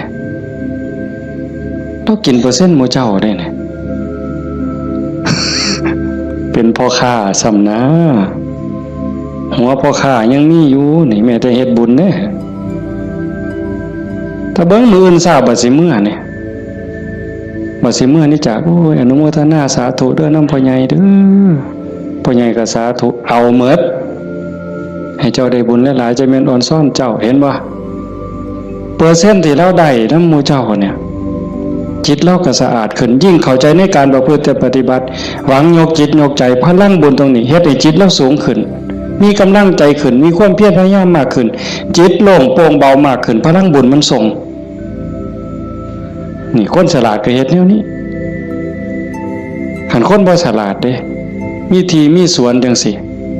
สถานที่ดีๆจังซี่ส่วนหมู่มากินเหล้านี่กระท่อมงามๆมันสินั่งกินเหล้าเบิ่งแสงเดือนแสงดาวจังมันสิอ่อนซ่อนคักแล้วไปอีกคนละแนวแต่คนมีปัญญาเฮ็ดอีกแบบว่าการประพฤติปฏิบัติเป้าหมายสูงสุดก็คือขนกิเลสออกจากใจความโลภความโกรธความหลงความหักความสั่งความเกลียดความกลัวอิจฉาริษยาอาฆาตพยาบาทจองเวรหน่อยเนื้อตำใจโยมสังเกตใจเจ้าของให้มันเห็นคันบ่เห็นตรงนี้ก็ง่มอีกโดนเติบได้กิเลสมันเกิดอยู่ใจเนี่ยคุณธรรมก็เกิดอยู่ใจเนี่ยนรกก็อยู่ใจสวรรค์ก็อยู่ใจเนี่ยเฮาสิให้อีหยังเกิดมันเกิดได้เทื่อละอย่างไม่ออกความโลภความโกรธความหลงอิจฉาริษยาอาฆาตพยาบาทจองเวรหน่อยเนื้อตามใจหักสั่งเกิดในใจเฮาเกิดได้เทื่อละอย่างซ้ำกับตะเว้นขึ้นแจ้งมืดจักไปใสเหมือนยามตะเว้นตกดินความมืดจักมาแต่ใสความแจ้งจักไปใสยามเฮาดีใจนี่ความเสียใจจักไปใสมิดอ้อยซอยยามเฮาสร้างขึ้นมาหักกับมิดอ้อยซอยผัวเจ้าของนี่แล้วเคยเป็นบ่ผัวเจ้าของเมียเจ้าของนี่ฮักปานสิกลืนกินแพงกับแพงแต่บัดย่ามสร้างมาแล้วบ่โธ่หักจักไปใส่จนขากันตายแล้วเว้ยเห็นบ่อยู่น้ำกันจังสิบัดเป็นตาหักเกินมากกับเป็นตาหักบัดเป็นตาสร้างกับเป็นตาสร้างจังว่าใจเฮามันได้เกิดขึ้นได้เทื่อละอย่างแล้วเฮาใส่อีหยังเกิดขึ้นกับใจเฮาบัดนี้ผู้มีธรรมก็อยากให้ความดีเกิดความดีใจความภูมิใจจิตที่มีเมตตาต่อกันหวังดีต่อกันอนุโมทนายินดีนำในเมื่อผู้อื่นเขาได้ดียามเมื่อคนอื่นเขาทุกข์ยากลำบากซอยเหลือบ่ได้ก็ให้มีอุเบกขา ให้ถือว่าเป็นกรรมของสัตว์พ่อซอยเรือได้ก็ซอยเรือขันเฮาจอบเบิ่งจังซี่ใจเฮามีอีหยังเกิดขึ้นปั๊บก็ฮู้จักคืออาตมาบอกตอนกลางๆนั่นว่าคิดปั๊บฮู้ปั๊บคิดปั๊บฮู้ปั๊บอันคือเฮ็ดให้มันว่างแต่ขันเฮาจอบเบิ่งมันมีอีหยังเกิดขึ้นก็ฮู้คันมันเป็นเรื่องบ่ดีบ่งามก็บ่ทรงบ่บวกบ่ส่งมันต่อบ่ร่วมคิดกับมันบ่ร่วมขบวนการกับมันเฮาจะเห็นซ่อมเบิ่งกันจากฮู้ว่าเจ้าของเป็นคนแนวใดก็จอบเบิ่งใจเจ้าของนี่เป็นคนขี้อิจฉาบ่เป็นคนขี้โลภบ่เป็นคนขี้โกรธบ่เป็นคนขี้น้อยใจบ่ญาติโยมต้องซ่อมเจ้าของได้บัดนี้ผู้เฮ็ดมาแล้วก็สาธุผู้บ่ทันเคยเฮ็ดก็ลองสังเกตเวลามันบ่พอโยมประเด็นสุดท้ายสิเว้านำเนี่ยเวลาของชีวิตเฮาเหลือน้อยผู้บางคนเข้าวัดมา10 ปี20 ปี30 ปี40 ปีผู้บางคนหลายกว่านั้นลองเบิ่งมันเทียบเบิ่งวันเวลาที่เฮาเข้าวัดเข้าว่าปฏิบัตินำครูบาอาจารย์นับเงินทำบุญกันหลายแสนลองเบิ่งเนี่ยนับเงินที่เฮาบริจาคทำบุญหน่อยแน่หลายแน่นี่เวลา20 30 40 ปีนี่มันเป็นแสนแล้วคันบริจาคเทื่อละ100เทื่อละ20เนี่ยเข้าหมดจักเหล้าตั้งแต่ใส่บาตรตั้งแต่ไปจังหันจังเพ่นเข้าเฮาหมดจักเหล้าเอาผ้าเอาสาดเอาหมอนถวายวัดหมดไปหลายปานใดคันเว้าถึงแง่เป็นบุญแง่ความภูมิใจนี่โยมก็ภูมิใจบ่คักเอาตัวนี้มาเป็นปีติจูงจิตให้เกิดความสงบก็ยังได้เป็นบุญได้เป็นจาคานุสติเนี่ยนำพาจิตไปสู่ความสงบได้อันนี้คือแง่ของบุญก็เป็นที่เพิ่งให้จิตให้ใจอย่างมหาศาลเลยล่ะไปแต่คันบอกถึงแง่ของการพัฒนาเป้าหมายของพุทธศาสนาในขณะที่เสียเงินไปหลายแสนแล้วหมดเงินไปหลายแสนแล้วหมดเข่าไปหลายเหล่าแล้วยกใจขึ้นบ่ใจเฮายกขึ้นได้ส่ำใดความโลภลดลงจักหน่อยบ่ความโกรธลดลงจักหน่อยบ่ความแข็งดีแข็งเด่นลดลงจักหน่อยบ่หือไปวัดแห่งแต่ไปผิดกันอยู่วัดขาดทุนได้นี่ครูบาอาจารย์มีสื่อมีเสียงลังเทื่อก็สิไปญาติกันเป็นที่หนึ่งมันมีอยู่เรื่อยเห็นอยู่หลายหมองโดยเฉพาะโยมฝ่ายอุบาสิกาเฮ็ดหยังก็อยากถวายหลวงพ่ออยากให้หลวงพ่อฉันของเจ้าของใส่ของเจ้าของผู้นี้เฮ็ดอยู่แล้วมีผู้ใหม่มามีการแข่งกันขาดทุนนี่ตัวนี้คือขาดทุนลอดพื้นบ่แม่นขาดทุนธรรมดา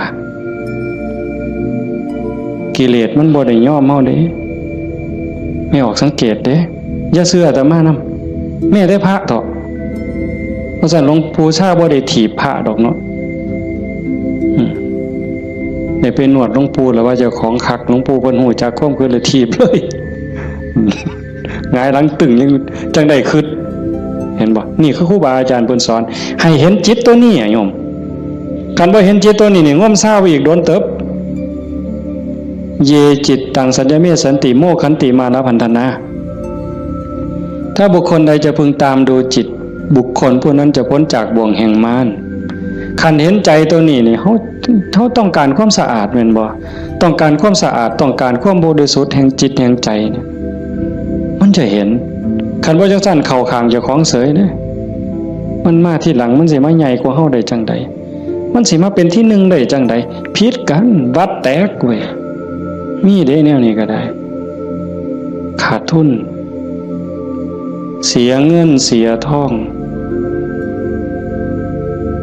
หาขึ้นใหม่ได้เด้หาเงินแสนเฮาก็ยังมีโอกาสสิหาพ่อโยมหาเงินล้านยังมีโอกาสสิหาพ่อเสียยังก็เสียได้แต่ว่าคันเสียเวลาเนี่ยเสียเลยเด้เสียเลยมีเงิน100 ล้านซื้อนาทีที่ผ่านไปกลับมาบ่ได้ซื้อนาฬิกาเลื่อนละแสนเลื่อนละล้านน่ะซื้อได้แต่ซื้อเวลาวินาทีเดียวก็ซื้อบ่ได้เฮาหายใจเข้าหายใจออกตอนนี้หมดแล้วก็หมดเลยบ่กลับคืนมาอายุเฮาก็หมดไปความตายก็ใกล้เข้ามาเวลาแห่งการเก็บเกี่ยวสัพพะธรรมเก็บกรรมบุญกุศลซักฟอกจิตใจให้สะอาดบริสุทธิ์มันหมดไปเรื่อยๆจังซั่นจังว่าเขาวัดเขาว่าประพฤติปฏิบัติขันบ่เข้าใจถึงสาระแก่นสารคำสอนของศาสนาเนี่ยบุญนั้นได้อยู่ดอกแต่มันบ่ทันปลอดภัยอย่างว่าพระพุทธเจ้าบ่ให้มาติดอยู่ที่บุญแต่เพิ่นให้เฮ็ดบุญให้สร้างบุญให้สร้างหลายๆแต่ว่าให้กายไปอีกสู่ความสะอาดบริสุทธิ์แห่งใจถ้ามันไปบ่ทันฮอดนั้นบ่ปลอดภัยเทวดาก็ตกสวรรค์ได้เห็นบ่จังซั่นจังว่าในเมื่อเฮามาสู่ขบวนการปานนี้โยมพอออกผู้เป็นเจ้าภาพก็ตั้งใจปานนี้เฮ็ดดีมาปานนี้ก้าวขึ้นไปอีกก้าวขึ้นไปนี้ก่อนวันเวลาของชีวิตมันสิหมดให้พยายามเฮ็ดใจให้เป็นกลางๆหูได้ยินจมูกได้กลิ่นลิ้นได้รสกายได้สัมผัสก็เฮ็ดใจให้เป็นกลางๆสิปฏิบัติกับสิ่งที่มากระทบจากตาเห็นจากหูได้ยินจากจมูกได้กลิ่นลิ้นได้รสกายสัมผัสก็เฮ็ดด้วยสติอย่าให้รู้สึกว่าหักอย่าให้รู้สึกว่าสั่งอย่าเฮ็ดด้วยความสั่งอย่าเฮ็ดด้วยความดีใจด้วยความเสียใจอย่าเฮ็ดด้วยความหักให้จิตเป็นกลางกันได้จังซี่ขันเฮ็ดได้จังซี่มันอ่อนซ่อนเจ้าของเด้อาตมาก็เฮ็ดบ่ทันได้ก็ยังพยายามอยู่ก็จังว่าส่วนญาติส่วนโยมเฮ็ดไปพร้อมๆกันคันบ่จังซั่นน่ะมันเสียเวลาเสียดายเจ้าของ30-40 ปีหมดเงินก็หลายแสนหมดข้าวก็หลายเหล่าหมดเวลาในการทำมาหากินเงินที่มาบริจาคข้าวของที่มาทำบุญก็หมดไปแล้วเวลาล่ะขณะเวลานั้นที่มาอยู่วัดอยู่ว่ามาสร้างน้ำทำบุญไปหาเงินหาทองมันก็ต้องได้ตื่มกันอีกหลายเติบมันจักเท่าแต่ว่าเขายอมเสียสิ่งนั้นเพื่อสิแลกเอาสิ่งที่ดีที่สุดสิ่งที่ประเสริฐที่สุดก็คือใจเจ้าของเนี่ย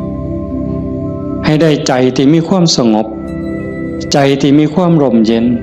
ใจที่เต็มเปี่ยมด้วยความเมตตากรุณายินดีมุทิตากับผู้อื่นใจที่เป็นอุเบกขาโตสติความระลึกได้แล้วก็อุเบกขาตัวว่างจิตเป็นกลางจิตที่เฉยเป็นสิ่งที่เฮาควรจะหาให้มันได้หาให้มันพอให้มันเจอ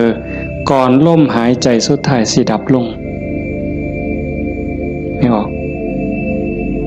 ให้มันพอจิตนี่ก่อนลมหายใจสุดท้ายสิดับลงเพราะนั่นคือพุทธะพุทธะคือความสะอาดจิตที่สะอาดจิตที่สว่างจิตที่สงบสะอาดจากหักจากสร้างจากดีใจจากเสียใจจากได้จากเสียจากบวกจากลบสว่างสวัยด้วยสติปัญญาหูเท่าท่านตามความเป็นจริงหักก็ตามสร้างก็ตามสรรเสริญนินทาก็ตามลาภยศสรรเสริญก็ตามสว่างตาโดยแสงไฟเพิ่นบอกสว่างใจโดยแสงธรรมบ่ยินดียินร้ายเห็นทุกสิ่งทุกอย่างเกิดขึ้นตั้งอยู่ดับไปอนิจจังทุกขังอนัตตากฎของแต่ละขอบงำสรรพสิ่งอยู่สะอาดสว่างสวัยโดยสติปัญญาสงบนิ่งจิตใจบ่กระเพื่อมด่ามากกับบ่กระเพื่อมย่องมากกับบ่กระเพื่อมนักแน่นคือกับหินเนี่ยจิตใจของพุทธะเป็นแบบนั้นสะอาดสว่างสงบ หู้เท่าทันตื่นจากความหลับไหลเบิกบานจากการที่เจ้าของบ่มีโทษตรงนี้เป็นวิชาการของพุทธศาสนาเป็นหลักที่ชาวพุทธต้องปฏิบัติอันสิไปอ่อนว่อนบวงสรวงสวดแล้วก็ขอสวดแล้วก็ขอขันมันได้ซ้ำนั้นมันก็สิดีอยู่ขันมันได้พระพุทธเจ้ากับพระเฮ็ดแต่ตรงนี้ที่พระองค์บนสอนสลบจักเถือกลัวสิเป็นพระพุทธเจ้าหลวงปู่ชาลำบากปานใดอาตมาเคยอ่านพอเนาะว่าสิขึ้นไปอยู่เทิงผู้ว่าบ่อยากหยุ่งบ่อยากยากนำการมาหาบิณฑบาตไปอยู่เทิงผู้ก็สิเหี่ยวกินพุ่นเนาะเหี่ยวฉันพุ่นเนาะฝึกซ้อมจนปานนั้นบัดเป็นไข้เป็นหนาวไปอยู่กลางป่าก็บ่อยากให้ผู้พี่น้องยากนำก็ซ้อมมันสิใจขาดยามใดสิจูดไปสุดที่ถิ่มเพิ่นว่าบ่ได้ยินเสียงกวงห้องหลวงปู่เพิ่นปัญญาหลายดีเนาะแต่มาก็จังได๋ดอกมื้อนึงไปอยู่สระอยู่วัดวัง 2-3 มื้อนั่นล่ะก็เปิดวิทยุฟังหลวงปู่เพิ่นเทศน์นั้นว่าก็หัวอยู่ผู้เดียวจุจ่อๆสั่นๆนี่คำสอนหลวงปู่ซ่าอยู่กับเจ้าของนี่อยู่หูดังนี่เนาะอยู่กับขนตานี่ทักมุมจ่อๆธรรมะนี่โอ้จะเป็นปัญญาคักๆเพิ่นยังว่าโอปัญญิโกเป็นสิ่งที่ควรน้อมเข้ามาใส่ตนมันบ่อยู่ไสไม่ออกคันเวลามันสิเข้าใจมันสิหูเล็กๆน้อยๆนี่ดอกมันหูในเจ้าของมันเห็นในเจ้าของนี่โอปัญญิโกเป็นสิ่งที่ควรน้อมเข้ามาใส่ตนคันน้อมเข้ามาใส่ตนนั่นเป็นคำสอนของพระพุทธเจ้าคันน้อมออกไปจักแม่นคำสอนไผบัดนี้คันไปอ่อนว่อนบวงสรวงเทวบุตรเทวดาอินทร์พรหมยมยักษ์พระเจ้าทั้งหลายนี่แล้วโลดแต่ว่าอาศัยการประพฤติปฏิบัติจังว่าการฟังเทศน์ฟังธรรมให้เป็นไปเพื่อความศรัทธาความเหลื่อมใสศรัทธาปาสาทะวิริยะความภาคเพียรพระพุทธศาสนาเพิ่นสอนเรื่องความภาคเพียรวิริเยนะทุกขมัจเจติเฮาสิล่วงทุกข์ได้ก็ย้อนความเพียรพยายามของเฮาเองผู้อื่นเฮ็ดให้บ่ได้คันเฮ็ดให้ได้มีผู้วิเศษผู้ศักดิ์สิทธิ์ครูบาอาจารย์เป้าให้เสกให้ผู้ใดสิเกินพระพุทธเจ้าก็ออกว่าไผสิเกินพระพุทธเจ้าในโลกในจักรวาลแนวคันมันเฮ็ดแทนได้ทำพิธีเฮ็ดให้ได้พระพุทธเจ้าเฮ็ดให้หมดเมื่อเช้าย่างบิณฑบาตหัวแต่ว่ามันก็หาเรื่องอยู่เลยปีชงเพิ่นว่าปีนี้ปีชงส่งหยังส่งกาแฟ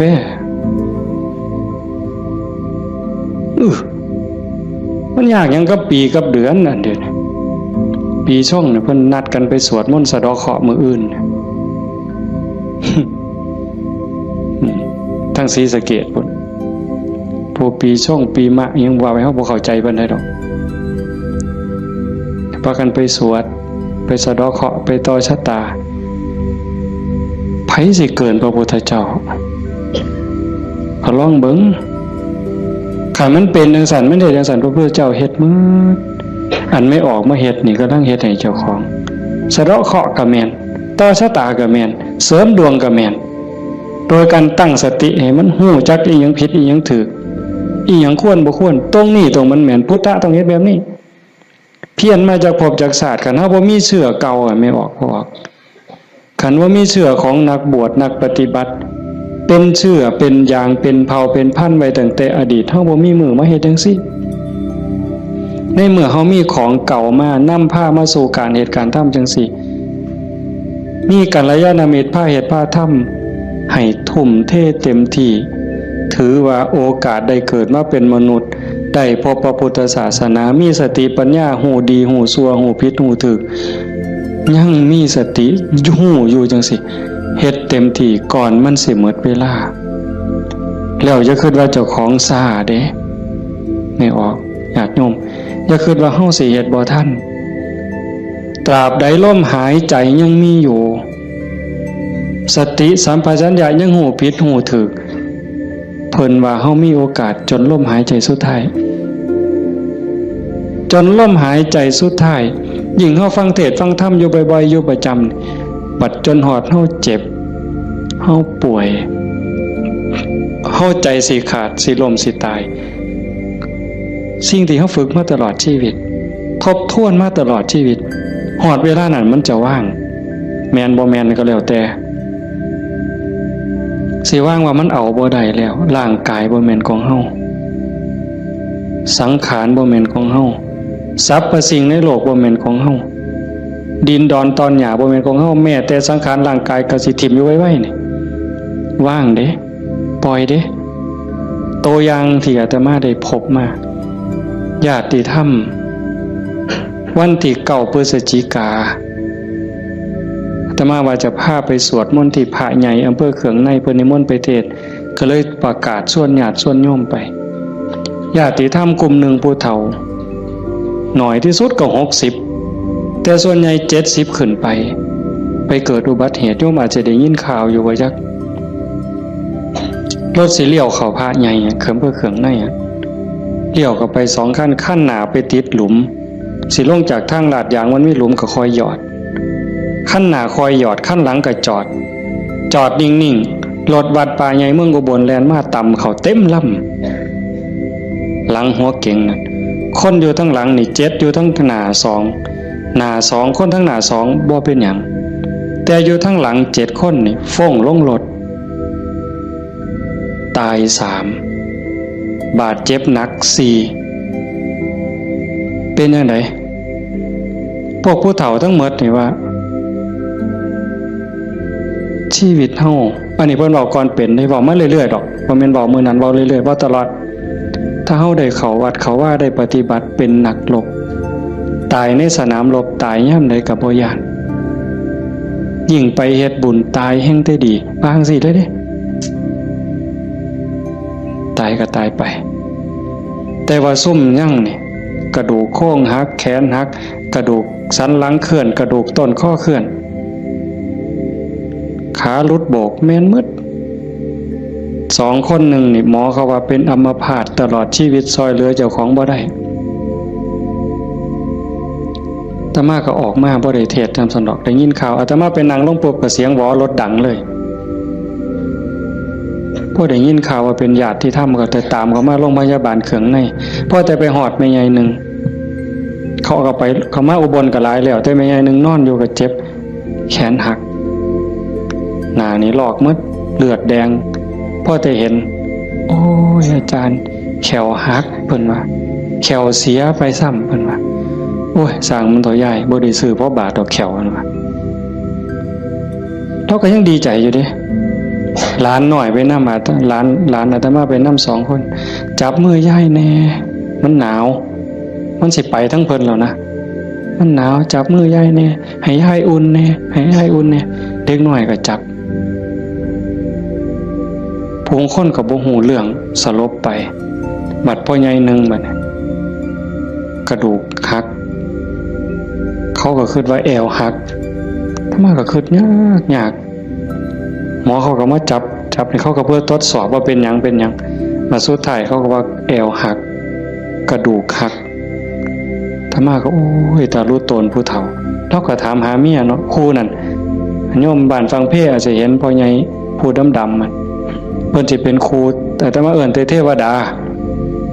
ตาบ่เห็นห่วงดอกผู้เฒ่าขี่รถมาเกือบ20 กิโลรถซาเล้งเพิ่นมานั่นเพิ่นก็ถามหาเมียเพิ่นอาตมาก็บ่ได้ปากดอกแต่หมอไปนำนั่นเพิ่นเว้าก่อนยายเพิ่นก็ถามหาตาอยู่จริงๆเขาไปอุบลตายก่อนหมู่ยายนั่นหมอนเป็นตะเงิดหลายบัดนะอาตมาเยี่ยมอยู่โรงพยาบาลสรรพสิทธิ์ไปเยี่ยมเฒ่าผู้ชายหันก่อนโอ้ยอาจารย์บ่แม่นของเฮาจักอย่างเพิ่นว่าเด้บ่แม่นของเฮาจักอย่างบอกบ่ให้เจ็บมันก็เจ็บมันอยากเป็นหยังมันก็เป็นบ่แม่นของเฮาจังแม่นน้อเพิ่นว่า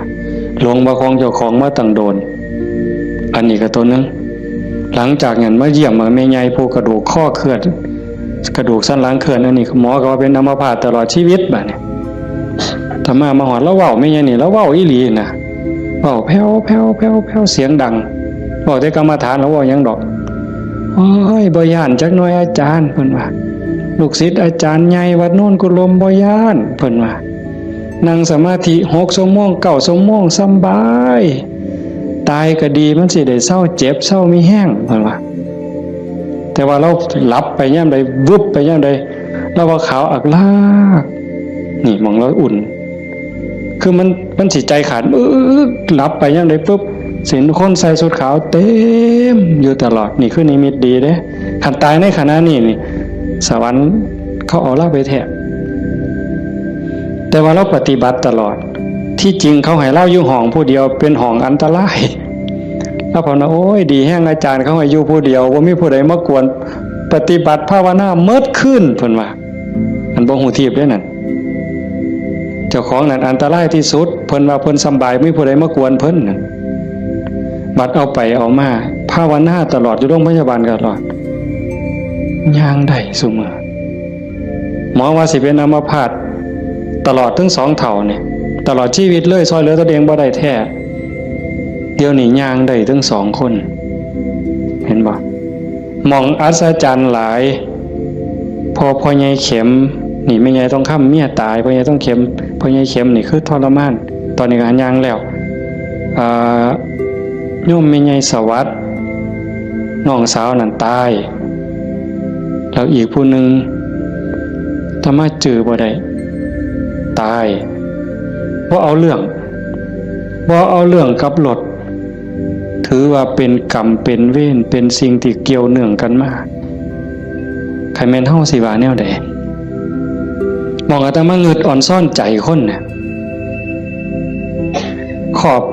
3ครอบครัวนี่ผู้หนึงเจ็บสาหัสผู้หนึงตายนี่บ่เอาเรื่องกับรถบ่เอาเรื่องกับครูกรณี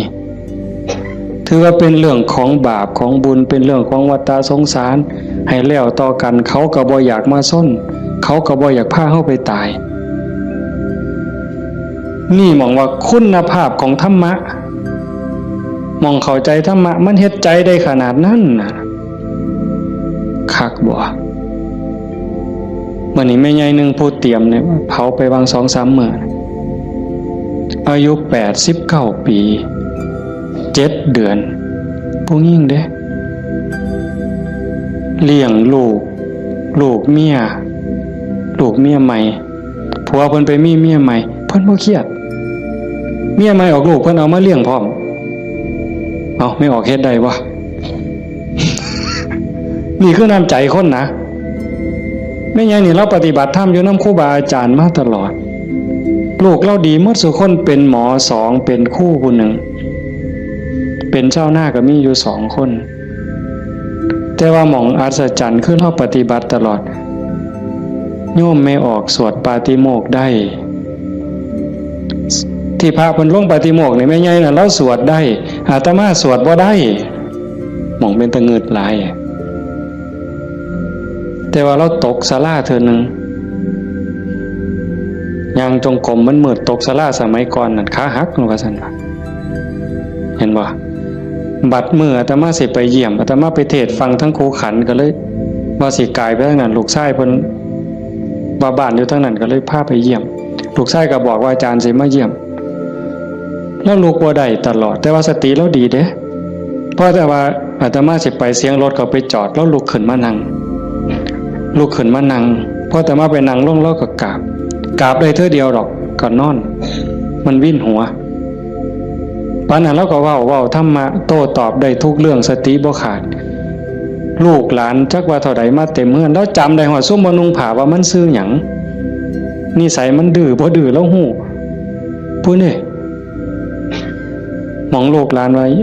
ย่า ย่ายอยู่อีกเด้อโอ้ยมันถูกมันยากบ่อยู่ดอกอยู่น้ำหลานอีกแน่อยู่โดนแล้วผู้นี้มัดมือสิใจขาดหลานผู้เรียนอยู่จุฬากำลังขึ้นรถลูกชายว่าย่าถาหลานเนี่ยเด้อหลานกำลังขึ้นรถโอ้ยถาบ่ถามันก็บ่แม่นแม่วะแล้วว่าเป็น เป็นเรื่องของเพิ่นเพิ่นว่าเห็นบ่เป็นเรื่องของเพิ่นบ่แม่นเรื่องของญาหมองคักหลายว่าเราตายนั่นเรานอนตะแคงข้างขวาเลียนแบบพระพุทธเจ้าเลยสติจำได้มื้อสิตายแล้วกินข้าว3เทื่อได้กินข้าวปกติเว้าได้ปกติเพียงแต่ว่านอนไปแล้วก็มาหลับเอาตอนมาดับไปตอนตีสี่คนตายลูกนี่เป็นหมอ2แล้วก็หลานเป็นหมออีกผู้นึงมันบ่เข้าในทฤษฎีอะโยมพวกนี้อยู่นำคนตายมาตลอดลูกหลานสาวอยู่ห้องชันสูตรพลิกศพพร้อมคนตายเขาพิสูจน์ว่ามันจะเย็นไม่ไงนี่แล้วอุ่นบัดเนี่ยตายไปแล้วจากตีสี่กลัวจนหอด5 โมงเช้าเดี๋ยวเขาลงเพราะยังอุ่นอยู่แต่เฮ็ดจังได๋บ่ได้เพิ่นก็ลูกชายเพิ่นก็โทรมาถามอาจารย์ที่ว่าแนวใดแต่มาเลยว่าบ่ต้องฉีดยาเด้อสิฟื้นหรือบ่ฟื้นเฮาบ่คิดดอกแต่ว่าบ่ต้องฉีดยาก็บ่ฉีดอยู่จักมื้อหลายมื้อเติบ4-5 คืนบ่ล่ะแต่มาก็บ่เจอบัดฮอดมื้อสิเผาบัดเนี่ยลูกชายเพิ่นก็โทรมาถามประมาณ3 โมงกว่าเนี่ยอาจารย์เฮ็ดจังได๋บัดเทื่อเปิดโลงออกมานี่หาแม่ยังอุ่นอยู่คือเก่าเนี่ยสิเฮ็ดแนวใดเพิ่นว่าโอ้ตมาก็บอกบ่ถูกดอกโยมไขเบิ่งซะก่อนว่าซั่นแต่ว่าใส่เพิ่นใส่ตู้ร่มเย็นอยู่แต่มันเย็นทั้งหลังนั่นน่ะ